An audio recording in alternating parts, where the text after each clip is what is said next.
The U.S. Arab Radio Network is the largest Arab and Muslim radio network in America, broadcasting throughout the Midwest region Monday through Friday on WNZK AM 690. U.S. Arab Radio features Arabic and English language programming on every topic, from health, food, and culture to government, politics, and legal issues. Listen live to U.S. Arab Radio in Michigan, Toledo, Ohio, and Windsor, Canada on WNZK AM 690. And in Washington, D.C., Maryland, and Virginia on WDMV 700 AM. You can also follow us on Facebook, Instagram, X, and TikTok.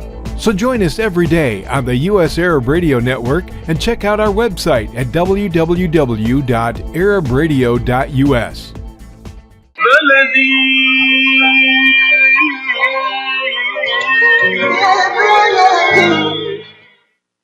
Good morning and thank you for being with us. This is Khalil Hachem with U.S. Arab Radio. Thank you for listening and thank you for being with us. President Trump has imposed tariffs on several countries and he's threatening to impose additional tariffs as well. The reason he said he did that is because, or has done that, is to curb what he calls the unfair treatment of U.S. products in foreign markets. What are tariffs and how do they affect the economy? With us this morning is Dr. Vivek Singh, a professor of finance at the College of Business at the University of Michigan, Dearborn. Good morning and thank you for being with us. Thank you for having me, Khalil. I appreciate your time. So first, are you surprised? I mean, this is what he said he was going to do during his campaign. Yeah, so I think none of us should be surprised, actually. And we know from the last time he came to White House, he did fulfill most of his promises, or at least he tried. So, and this time around, like he did say all along during his campaign that he's going to do something about tariffs, something about immigration, and he's just following up on his promises that he made. What are tariffs?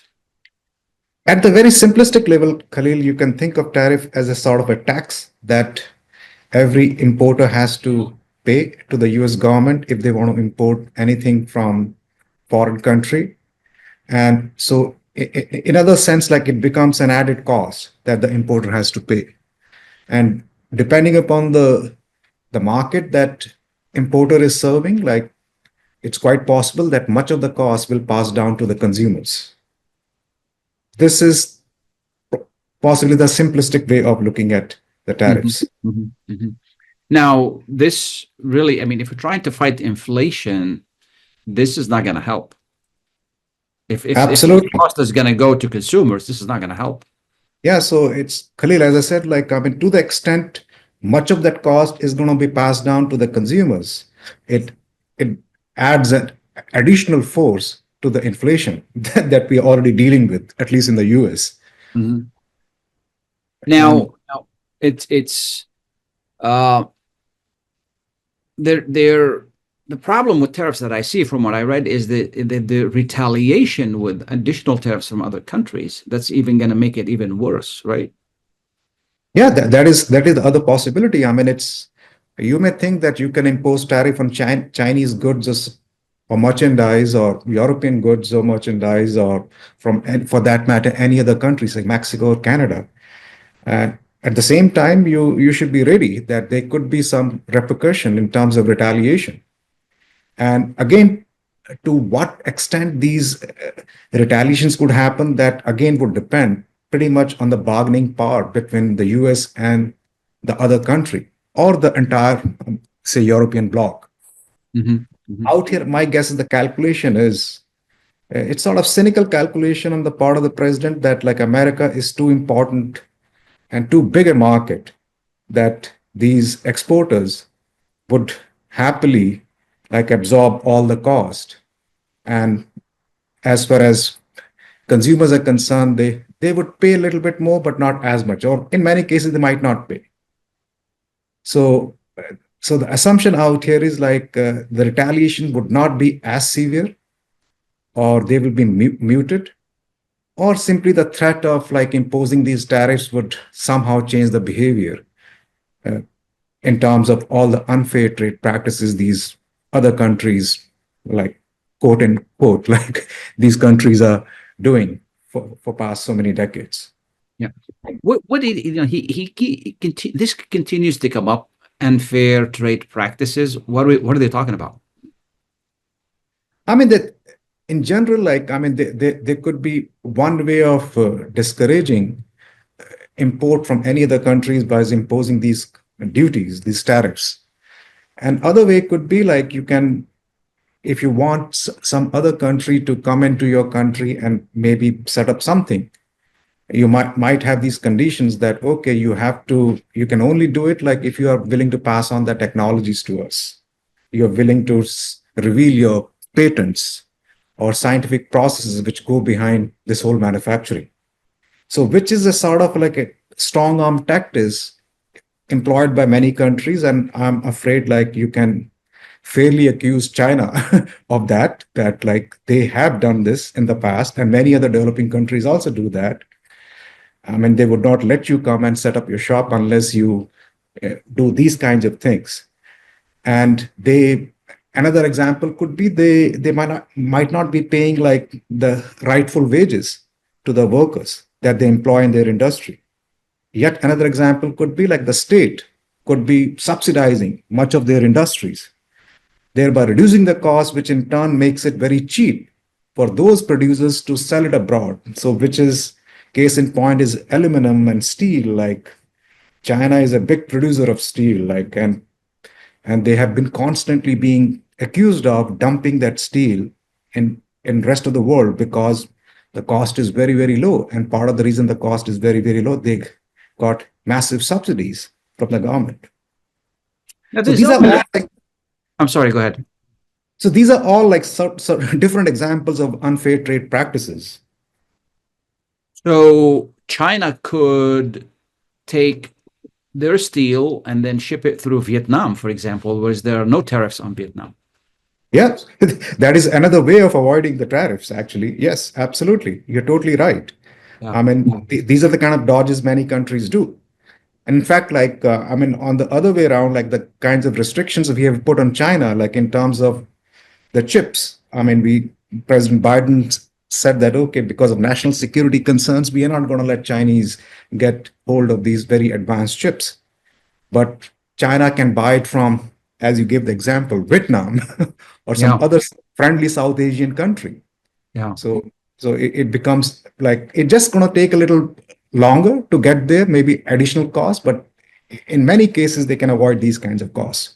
In many cases they can avoid not the cost, but they can avoid definitely these kinds of rules which are imposed on these countries. Historically, tariffs don't work.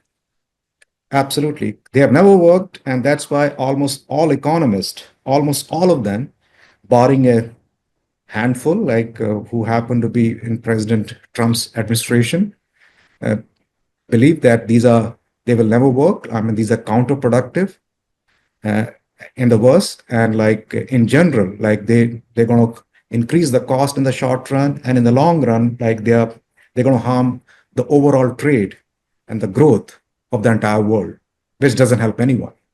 Yeah. You know, the President Trump is not the first president to impose tariffs. You know, almost every president has rather.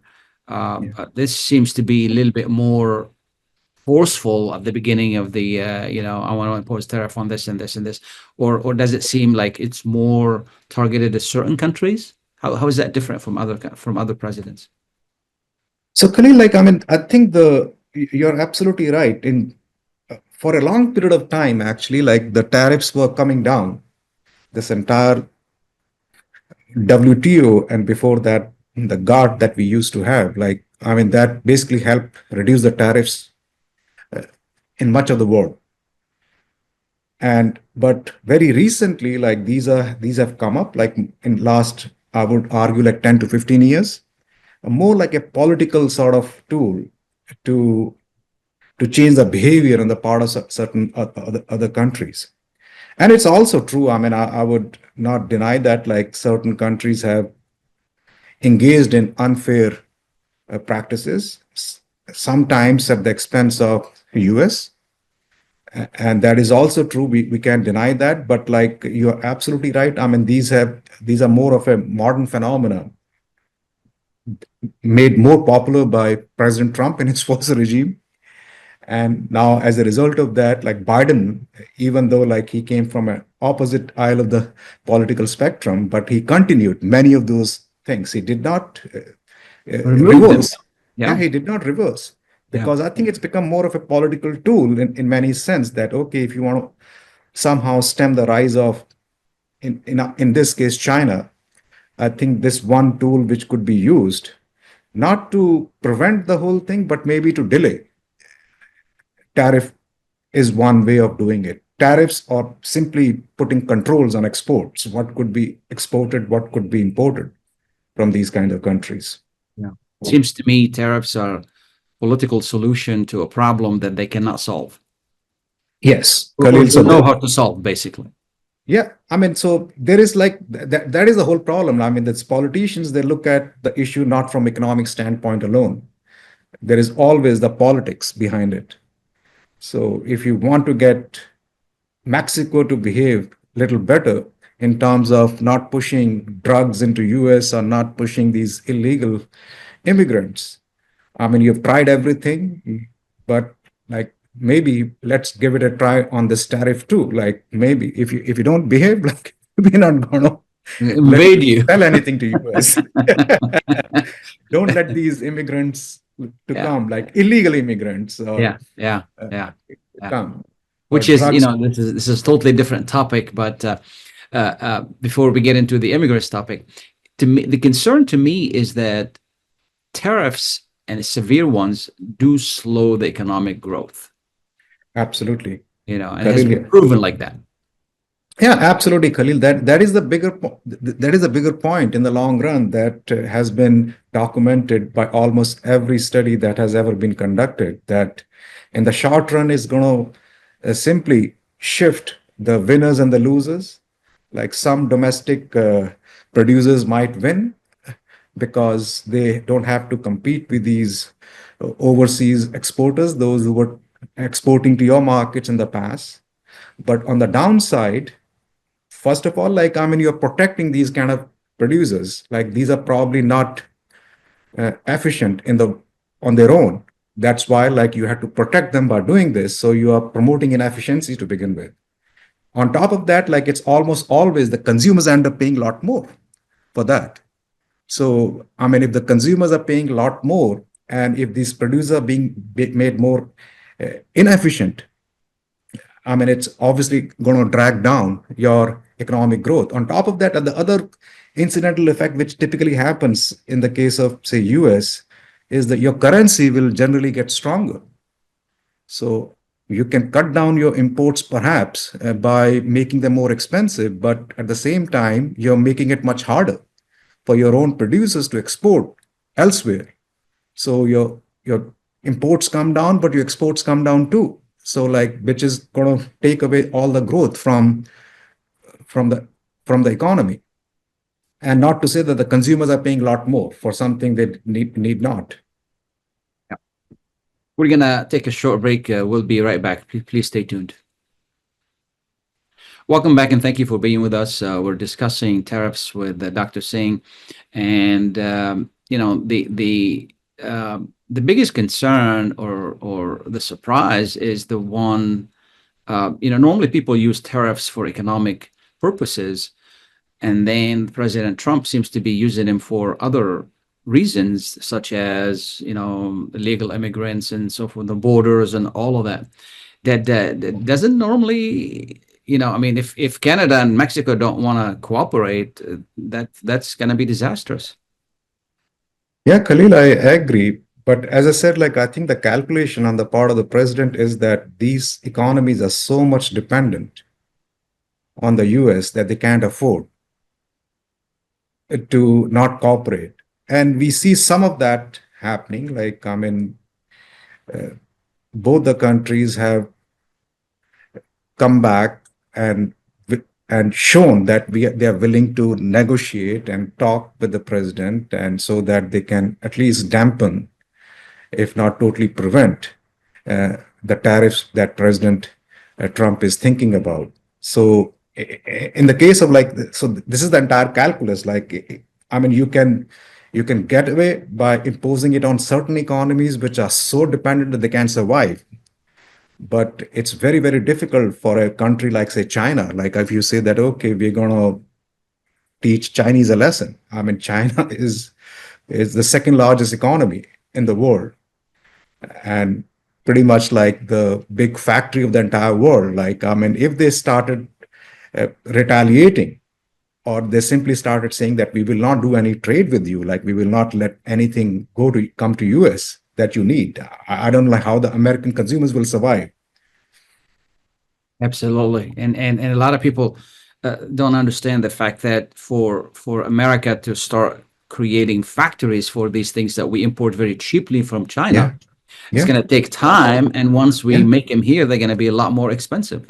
Yeah. So yeah, first of all, like it's going to take a lot of time, but more important than that, like I mean, does it make sense to produce the stuff which could be made like at a fraction of a cost in China or elsewhere to start producing them here? It did make sense at one point of time in 1940s, 50s, but the economics of the whole thing made them go from US to these countries. So Sure. now you're trying to reverse the whole thing when the cost of producing the same stuff has gone up multifold. Like, I mean, and on top of that, the technology, Khalil, like has changed. I mean, these things were in 1950s and 60s, like a lot more labor was needed. But these days, I think you need a lot more machines. So even if you bring them back out here, like it's not that you're going to employ more of your workers into that. Like this will be more of machines. So why do something which is not going to help even your own domestic electorate, like in terms of getting them jobs, making them pay more, and in the whole process, like screwing the whole economic growth? Sure, sure. And when I think about it more, it's to me is nothing but noise, because what President Trump is asking Mexico and Canada to do is going to take a long time to measure its success. Yeah, And by the time you're able to measure the success there, either damage the economic relations, or they will tell you, yeah, we'll do it, and then it goes away, which is, to me, it's nothing but noise. yeah, Expensive. yeah. I mean, it's expensive noise. Yeah, yeah, Yeah. you're absolutely right. Yeah, I mean, they, I mean, I mean, it's very difficult to control those kinds of things. Like, I mean, the things like immigration, it cannot be reversed or stopped just by changing the laws here. Like, just by saying that, okay, we are going to impose tariffs. It's a more of a structural, much bigger issue where economies, the US economy is way stronger, and the things and everybody else, at least the neighboring countries, are in very bad shape politically, economically. So these countries will keep sending people out here. I mean, you can stop that temporarily by doing these kinds of things, but like fundamentally, I mean, you need a much bigger fix for Sure, this. sure. Yeah. But So we need that labor, though. yeah, Khalil, that is I'm talking about illegal immigrants. We need that yes, labor. I mean, this is what yeah, people don't understand. We need that labor. Americans are not yeah. going to do that work. Absolutely. I couldn't agree with you more. Like, I mean, not just the legal immigrants that we need, but we also need like a lot of these so-called illegal immigrants. As you said correctly, that these people are doing things that Americans don't want to do, or they are willing to do those things at much lower rate. So, and which helps Yeah. consumers. It helps those producers or those small business employers, those who are dependent on these guys. So that is the other like unintended consequence, that you are harming your small businesses, which depend a lot on these people.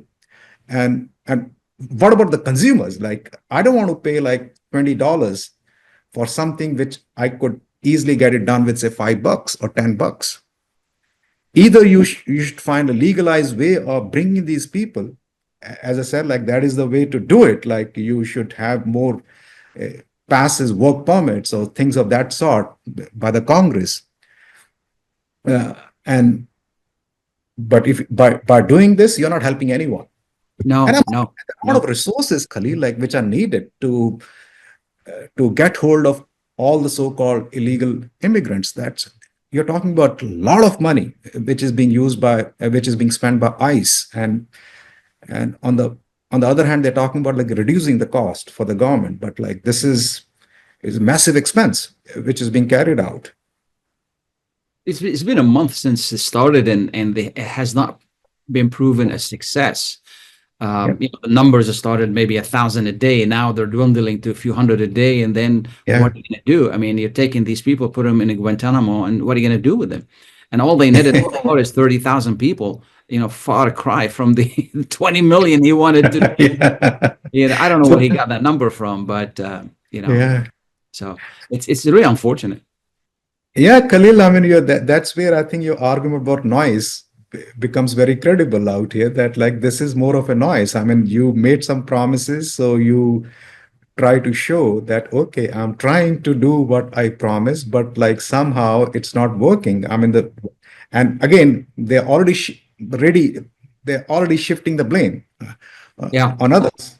It's not for the lack of their want or their will. It's basically the other parties are there which are not cooperating with them. That's why like they haven't been able to do as much as they promised.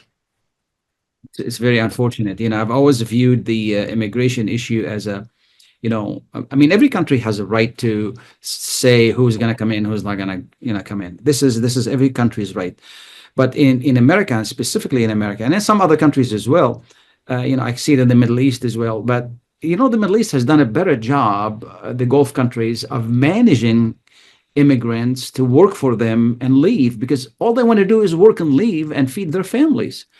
And if you manage it right, you can benefit from that labor pool, and then they can benefit as well. And, the benefits is bigger for the Gulf countries. And I understand why America wouldn't do the same. Yeah, Khalil, I mean, I agree. I mean, I don't have any good answer to this. I mean, we know what needs to be done, but like no party is willing to stick their neck out. And do it. Yes. It's become such a politically sensitive issue that there is a sizable number of Americans, for whatever reason, they don't want any immigrants, whether legal or illegal. They don't really care. They don't want to look at the economics of the whole thing. It's just that they simply don't like people, those who don't look like them, I'm afraid. Yeah. So it comes from a different, from a different issue. Yeah, absolutely. Last thing I just want to touch upon very quickly, and that is interest rates. We have not seen it go down quickly, and this is really putting a lot of markets in jitters. Basically, what's going to happen with interest rates? Yeah, Khalil, it's very worrisome. I think this is the topic that we have often talked about in the last 2 years. Sure. And I mean, after these prices started behaving the way they should behave, like in the downward direction, they have pretty much gotten stuck for the last almost 4 to 5 months. They are not moving. They continue to move up. But of course, the upward movement was expected, but we wanted it to moderate to much lower level, but they haven't been. They are almost stuck at almost 3%, and which is very, very worrisome. And even on top of that, we have cut down the interest rates. Fed has that, again, in my mind, shouldn't have been done given the numbers, and they might do it once more, which again would not be advisable, but I think it might do it for all kinds of reasons, political as well as economics. And so I mean, we and with all this, we have this tariffs, which is going to add on to this whole inflation. Yeah. So I mean, if you have tariff wars and the prices as it is, they're not moving downwards, you're just adding more moment, fuel to the fire. So it's looking very worrisome in the short term, at least. In the longer term, I think people are still saying that the long term is really long term. We're talking about 5 years, but in the short run, next 1 to 2 years, the picture is not very good, and it's not good for anyone. No, and we've seen it affecting the housing market. Right today, the interest rate for mortgages is 7.5%. Yeah. And a few months back, it was going below 7, pretty close to 6, which is manageable. 7.5% is going to put a lot of buyers out of the market. Yeah. Yeah, it's unfortunate. It's very unfortunate. Yeah, I really appreciate you taking the time to be with us, and thank you so much. And I'm glad you're feeling better. Thank you, Khalil. Thanks Okay. for having me. Sure. Behind the scenes, Michigan's public health team is working to make Michiganders across the state healthier, bringing healthcare closer to home with mobile clinics, increasing access to healthy food through farmers markets and WIC, doing hearing and vision screenings in schools, helping families navigate healthcare challenges. Learn more about how public health workers protect us all at michigan.gov/public health. A message from the Michigan Department of Health and Human Services. With more than 30,000 successful in vitro fertilizations, IVF Michigan is now ranked as one of America's best fertility clinics according to Newsweek magazine. IVF Michigan fertility centers are the recognized leaders in high-quality fertility care. With locations in Bloomfield Hills and 9 other cities in Michigan and Ohio, IVF has experts in all aspects of the field. A founding member, American board-certified Dr. Nicholas Shama, is one of the leading reproductive endocrinologists in Michigan and Ohio. He has performed over 20,000 successful IVF cases, and it's helped thousands of couples fulfill their dreams of parenthood. When it's time to get personalized care from Dr. Nicholas Shama at one of America's best fertility clinics, call IVF Michigan Fertility Centers in Michigan and Ohio toll-free at 855-952-9600. 855-952-9600.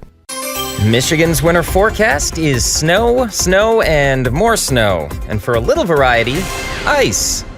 Since that means slippery roads, stay safe by following these driving tips. Don't use cruise control on ice and snow. Use turn signals sooner to give others more time to react. Keep your car's fluids, tires, and wipers well maintained. And most important of all, drive slow on ice and snow. A message from the Michigan Office of Highway Safety Planning. A car accident can change your life in an instant. As a result of a car accident, you may become unemployed. As a result of a car accident, you may need a lot of medical treatment. People think that insurance companies are on their side. Why? Because they're giving them 1 or 2 benefits. Are they giving them all the benefits they deserve? How would one know unless you consult with an attorney? Call the law offices of Jumana Kiruz at 248-557-3645. 248-557-3645.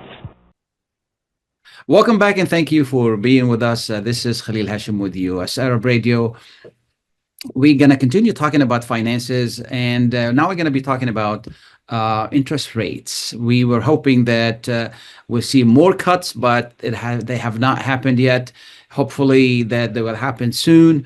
And with us this morning to help us understand what's going on is Brigitte Jaward Hachem. She's president of Infinity One Group in Dearborn, also a member of the State of Michigan Mortgage Industry Board. Good morning, and thank you for being with us. Good morning, Khalil. Good morning, everyone. Thank you. Appreciate it. So what's going on, and where are the rates right now?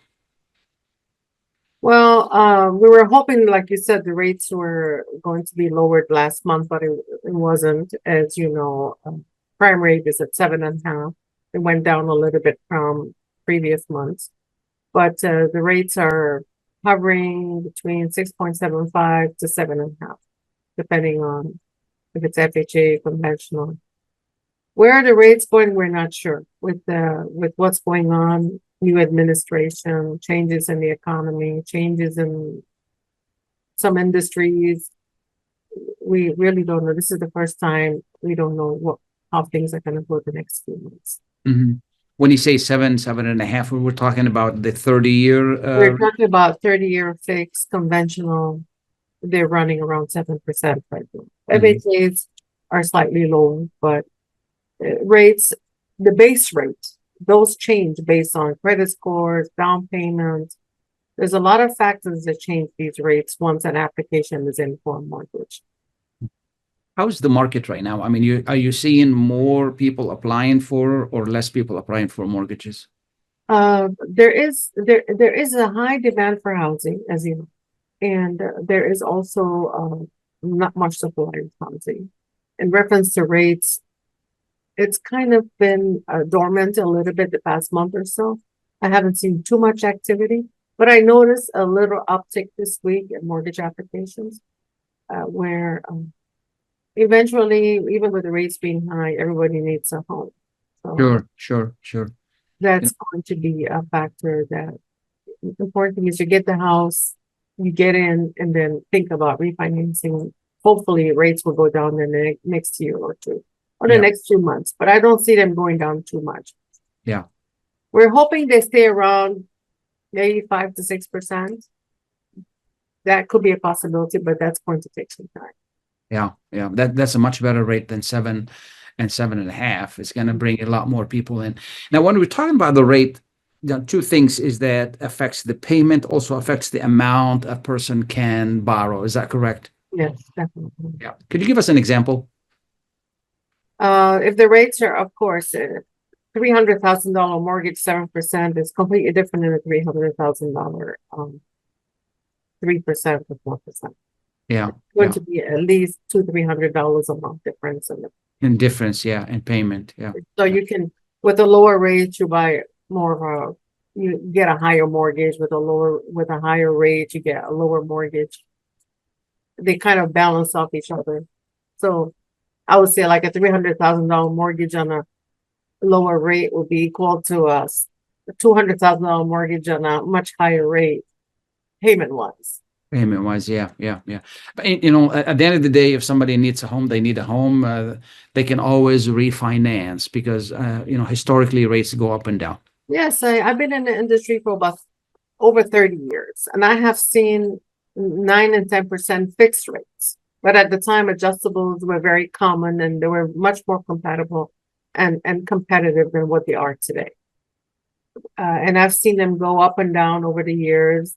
And every 2 or 3 years, people will refinance, and things kind of stabilize eventually. Yeah. I'm hoping that, you know, in the past, in the 80s, they had rates as high as 18 and 20%. That's why they have caps now on these rates. I don't see them going that high.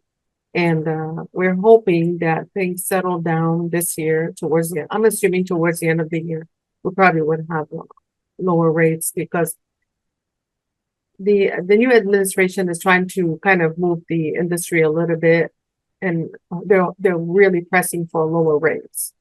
And I'm hoping that will happen in the next few months. What's an adjustable rate? Adjustable rates are rates that fluctuate, that are not fixed. They're over, some of them are monthly, some of them are yearly. It depends on the program you're in. There isn't that much out there like there used to be before.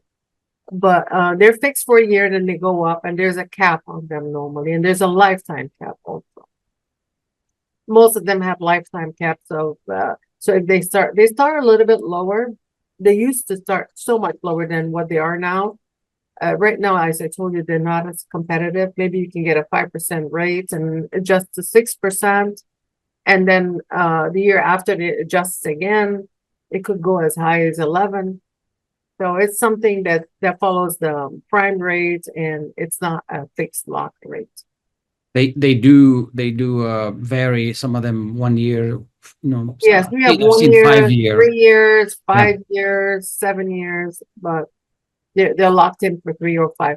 But again, we do have like new products. Like we used to have these products called the 3-2-1 buy down rates, and those.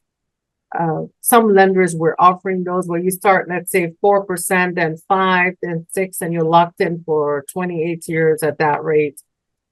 Now it's more the sellers or the selling agents or selling companies or selling broker companies would pay in towards that and have them start at a lower rate, just to give it a breather for the first year, and then second year it goes up and it stays at like that for the rest of the term.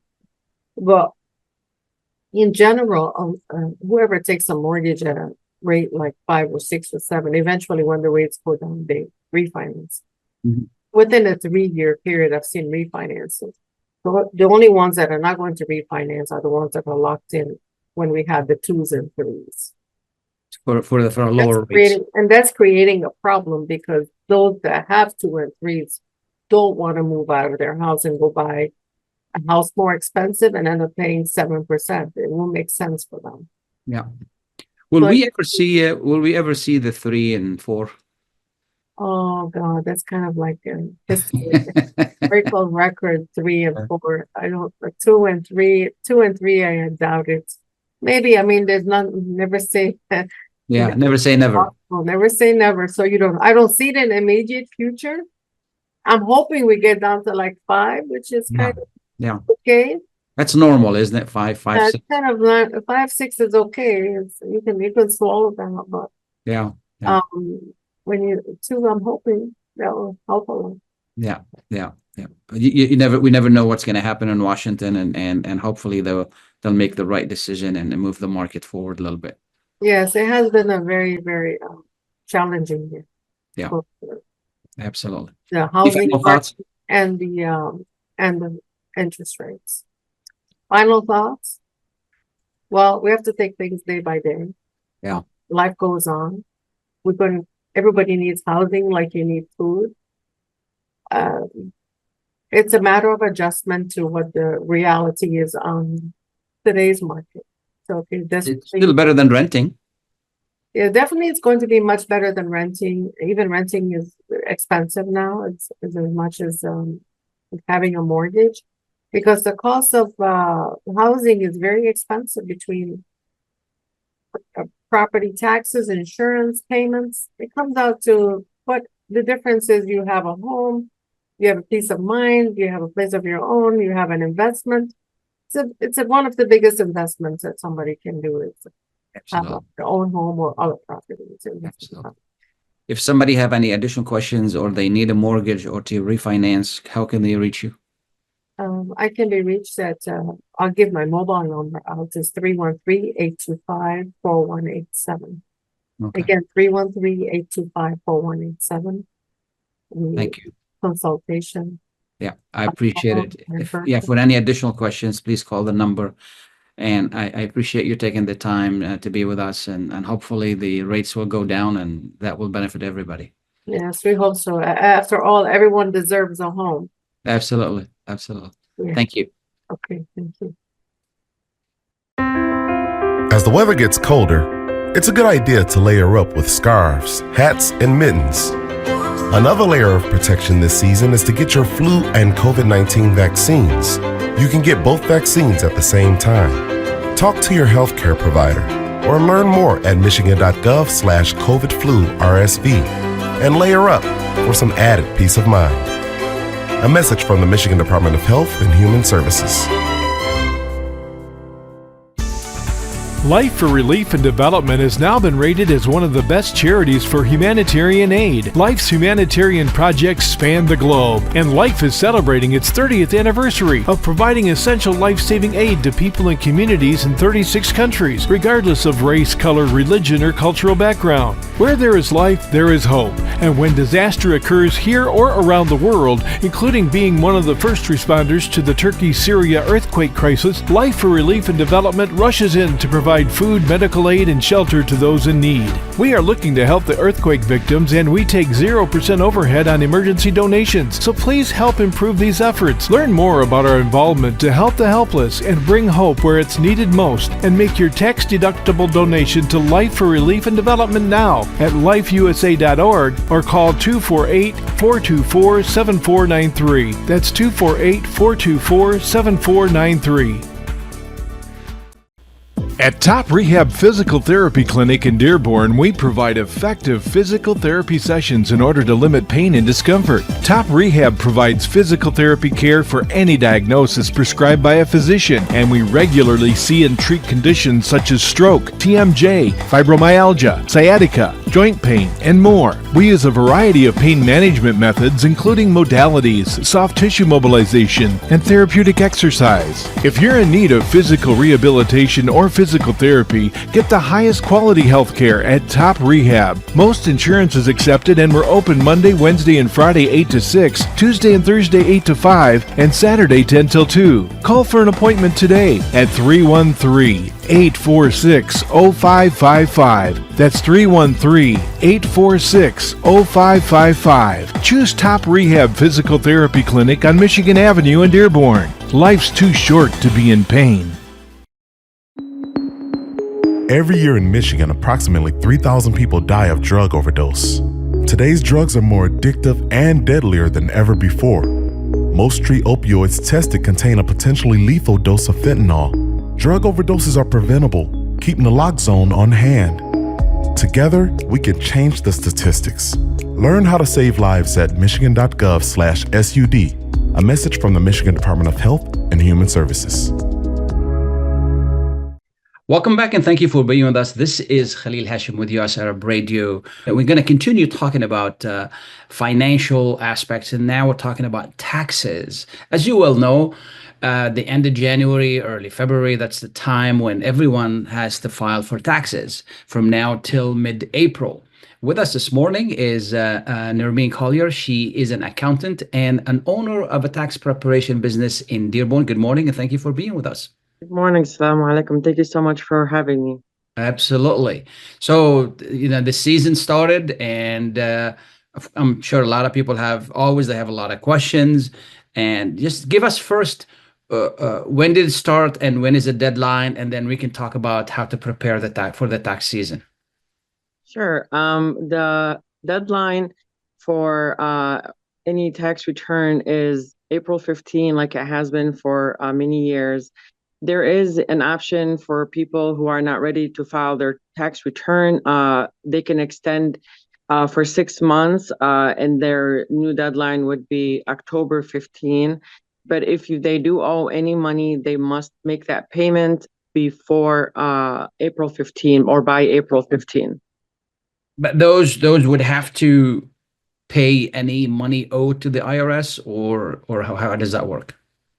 Yes, any money that is owed on the tax return, typically people know what income they're going to have or how much they're going to owe.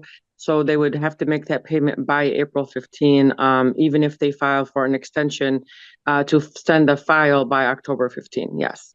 Okay. What's the best way to prepare for filing for taxes? So you would have your typical W-2, 1099 NEC or 1099 MISC, which is not very common for the last few years.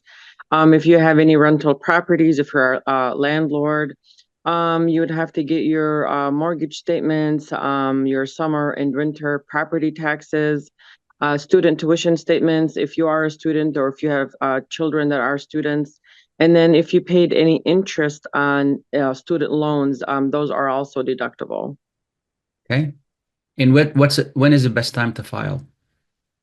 The best time to file is the sooner you file, the faster you'll get your refund. The IRS does issue refunds faster for people who file before February.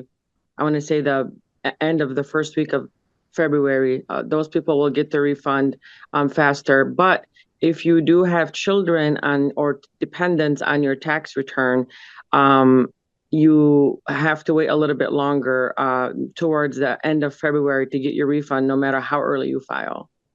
Just the way it has been, is that correct? Yes, correct. Yes, the IRS made this rule a few years ago, correct. Okay. Does everybody have to file, even people who receive SSI? People who receive SSI, that is considered unearned income, which they do not owe taxes on. But if they do pay rent or if they pay property taxes, they can file and they will receive a refund only from the state of Michigan and not from the federal, not from the IRS. Not from the IRS. It's always, isn't it better to file even if you don't owe any money, or if you don't, if you don't have to? This way, the connection with the government continues.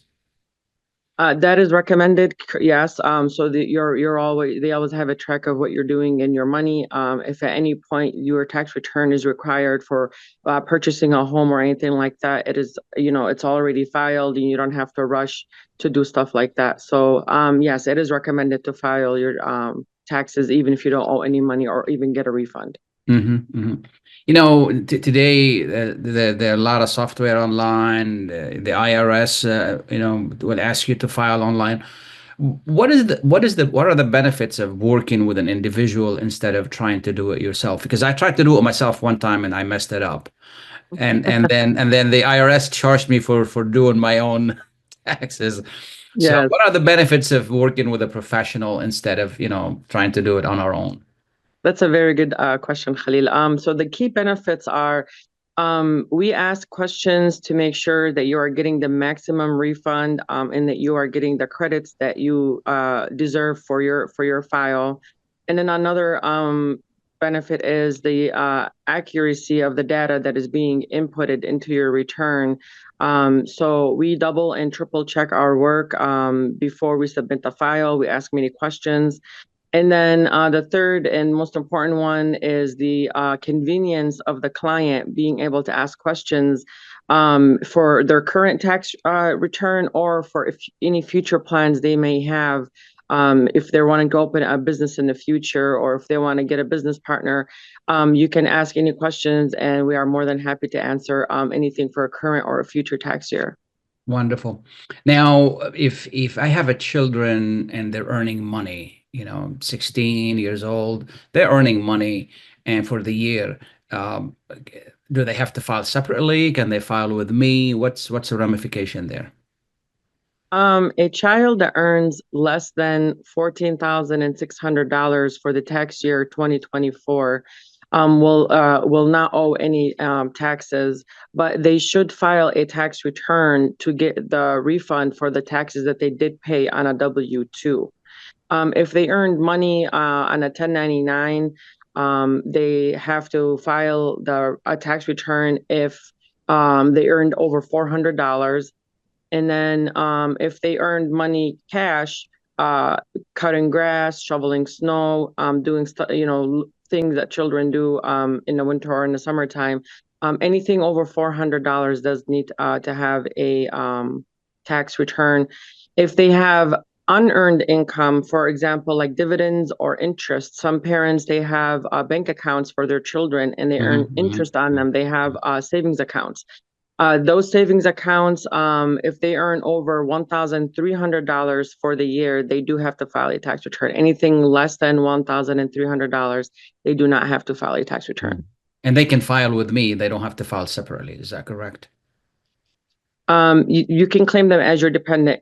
Yes, if they're still living with you and you're providing more than half of their support, correct? Okay. Here's the thing that happens every year. A lot of people don't take advantage of. When I talk to the state, it's the first thing they say we need to pay attention to, and that's the heating credit.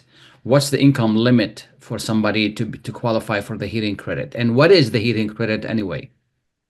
The heating credit is a credit that the state of Michigan issues for people that have an income and exemptions. So the income limit is between $16,586. So if you earned more than $16,586 and you are living by yourself, you automatically do not qualify for that credit. Even if it's unearned income, for example, like SSI or interest from a savings account. The income limit, it goes up to $46,157. That is if there are 6 or more people living in the house. The credit can range from $581 to $1,616.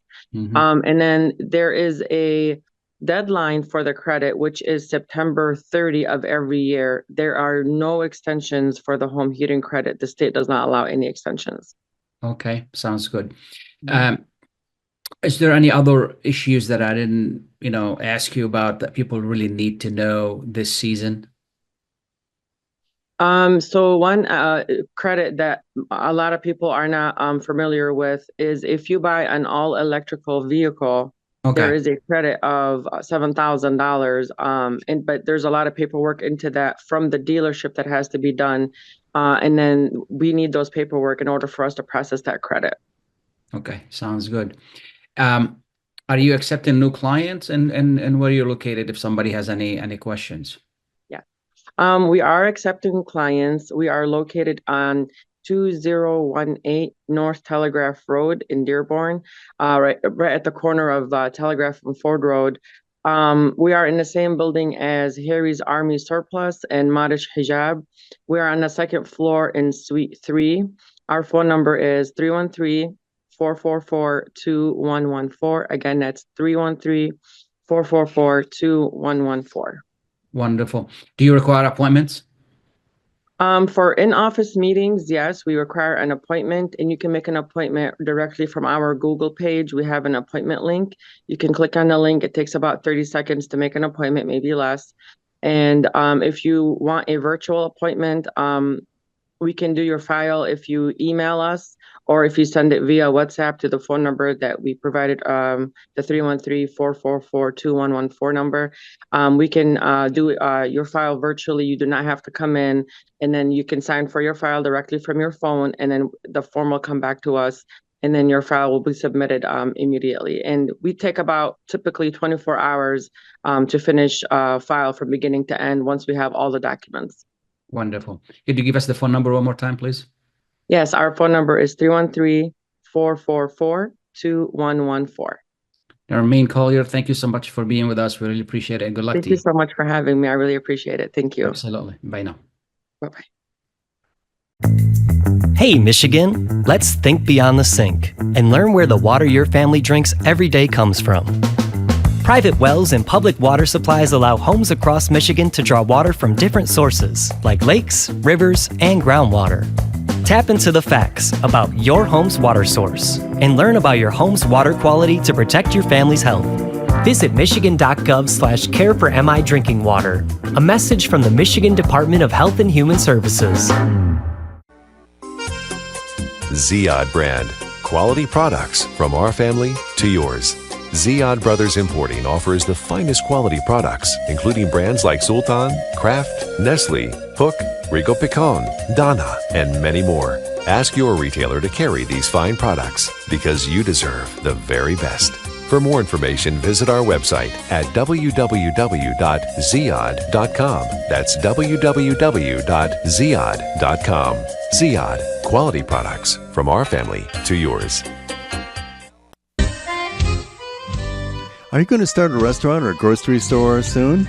Do you need floor plans and designs? Call Naji Abood at 734-744-9796. Do you want to buy kitchen and restaurant equipment at discount prices? Call Naji Abood now, 734-744-9796. New Concept Products and Design, the trademark of kitchen equipment. 5% discount on all purchases of $75,000 or more. New Concept Products and Design, new location, 31185 Schoolcraft in Livonia. Learn more at www.newconceptproducts.com. Call Naji Abood, 734-744-9796. Get ready for an amazing experience at Ishtar Restaurant on 15 Mile Road in Sterling Heights. Enjoy excellent hospitality from owners Ali Al-Baghdadi and Fatty Bonham, serving the best in Mediterranean food. Try Chef Ali Al-Baghdadi's famous shawarma, the best Iraqi grills and food, and the best Arabic and international dishes. Dine in our authentic atmosphere or take out. Call 586-698-2585 or check us out on Facebook. Ishtar Restaurant practices all CDC guidelines and is open every day 11 a.m. to 10 p.m. Have an amazing experience today at Ishtar Restaurant, 3625 15 Mile Road, Sterling Heights.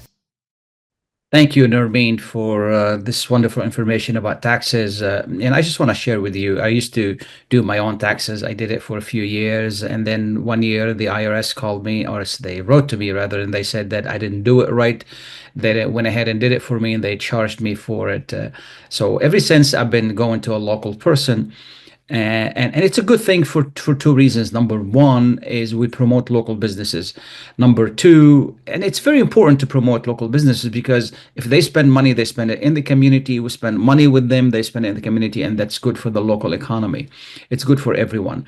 Number two is they do it right. They're professionals. They do it right, and then you get all of the deductions that you deserve, and then you don't have to worry about it because it's done correctly. So I encourage you to reach out to, call Nirmeen if you have any questions. Also, if you're already working with a local person, please do so because it's very important to do so. I would like to thank Dr. Singh for being with us, talking about tariffs. Tariffs are terrible solutions for the issues that politicians are trying to solve. I've always viewed them as this is a solution they come up with because they don't know how to solve other issues. Tariffs never worked, will not work, and then we have to pay for them.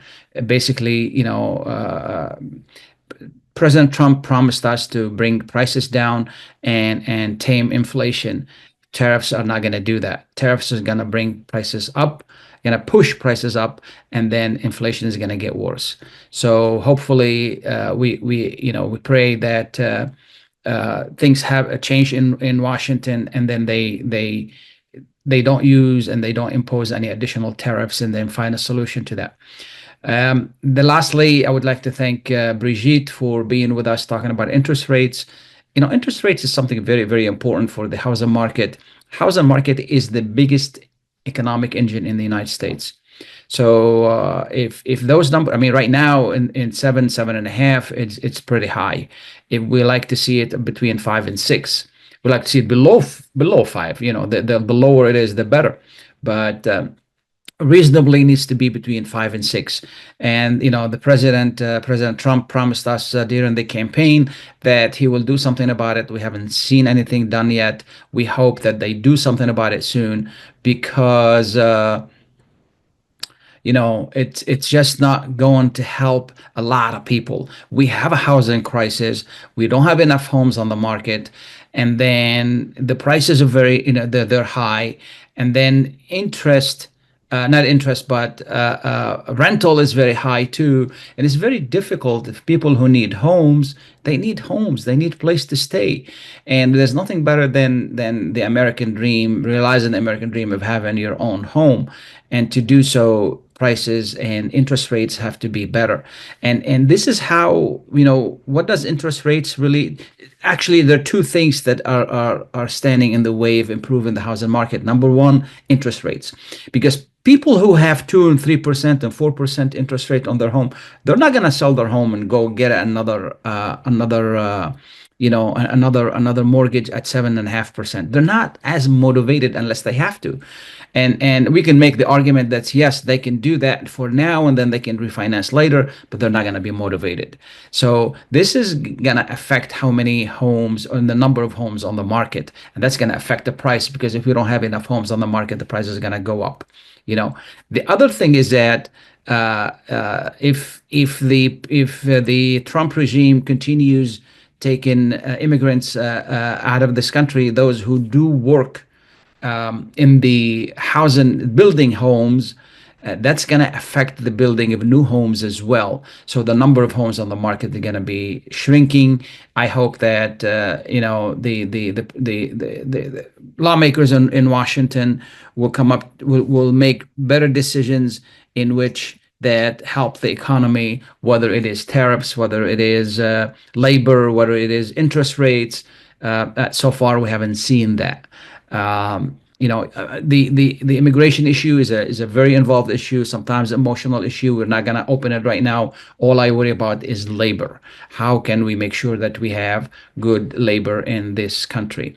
Thank you so much. I really appreciate it. If you have any questions about real estate, give me a call, 313-819-0101, 313-819-0101. And we do both residential and commercial. Any questions, we'll be more than happy to help you. Thank you. Have a wonderful weekend. Thank you for the staff for a great production. Bye now.